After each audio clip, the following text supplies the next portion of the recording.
Now to the Republican race for the White House. Newt Gingrich dropped a political bombshell this week on his party when during the last debate said the GOP should take a, quote, humane approach to illegal immigration. Let's take a listen.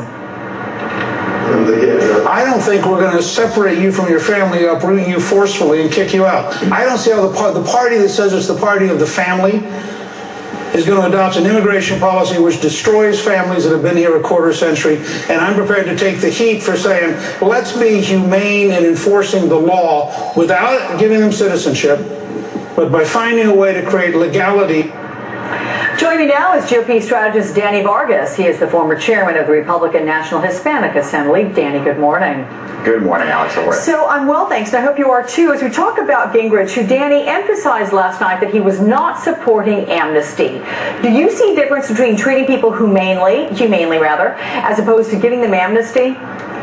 No, I think amnesty, as we saw in 1986, was basically letting people off scot-free without having to pay any kind of a penalty for having done something wrong. That's not what Newt is talking about. That's not what any of us are talking about. I think that we do need to be able to reform the immigration system. We need to have these folks step up, go through a background check, pay a fine, go through a litany of processes before they can become legal to remain in the United States. And I really do think the stance that Newt took, which was a thoughtful, reasoned approach, says that citizenship should not necessarily be on the table, but we do need to find a way to be able to get these folks out of the shadows and out of the underground economy and into the light of day. So are you, in that assessment there of Newt Gingrich, are you in the minority of the party? And I guess my question is to those GOP primary voters, the zealots, people that are just fired up about all this, are they going to buy his explanation? Do you think his comments might hurt him in Iowa? Well, he might take a bit of a hit in Iowa, but I think the folks that vote in primaries right now are primarily concerned more, and they're more fired up about the economy and the state of unemployment and where our nation is heading from a foreign policy perspective. I think immigration reform is one of those hot-button issues, and I think they think that something ought to be done about it. I think Iowa voters are fairly sophisticated. They understand that to deal with such a big, vexing, complex issue, you do need a reasoned, rational, thoughtful approach, and I think that's what Newt demonstrated. But I do think that he may take a hit from those that are most ardently against immigration reform. Okay, typically the GOP uses some harsh language when it comes to illegal immigration. Back in September, you had Rick Perry taking some heat. He was one at that point that was saying people opposed to in-state tuition rates for children of illegal immigrants, quote, don't have a heart.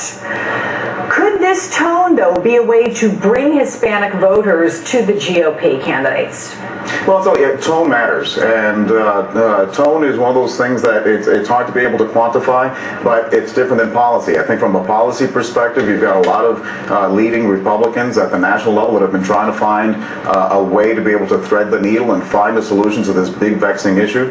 But you've also got a lot of folks who have dealt with immigration reform in the Hispanic community in a way that's turned a lot of voters off. And frankly, as a concerned American, as a proud patriotic veteran, as a lifelong Republican, I get concerned when there is a voting bloc among Hispanics that are traditionally more conservative than liberal, that are more inclined to be more family-oriented, that are more inclined to be faith-based and more probably willing to vote for Republicans. But when the tone turns them off and it puts them in a situation where they may feel that the Republican values may be more in line with their values, but they're concerned about the tone, I think that hurts us as a party, particularly when we see a community that's 15% of the population today, but will be 30% within the next 50 years. Okay, Danny Vargas, many thanks for that. I'm going to have to cut you off there because we're keeping an eye on things with regard to Mars right now, if you didn't know. Everyone, we are keeping a close